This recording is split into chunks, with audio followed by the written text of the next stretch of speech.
आपका बहुत स्वागत है हमारा तेरा मेरा पॉडकास्ट में। तो आपको कैसा लग रहा है हमारे पॉडकास्ट में आके? आपका एडिटर कौन है एक झंडूलाल नाम का। क्यों बताइए?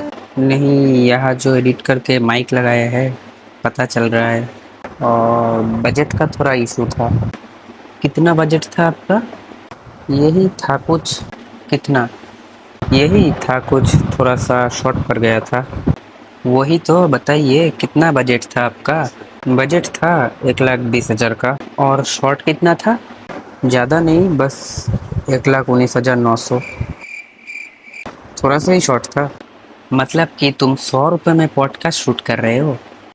पर तुम पैसा मत देखो ना, कंटेंट देखो। क्या है कंटेंट? अभी तो फिलहाल कुछ सोचे नहीं है, पर करेंगे कुछ ना कुछ। क्या? जुगाड़ करेंगे कुछ। यूट्यूबर लोग तो जुगाड़ से ही चलते हैं।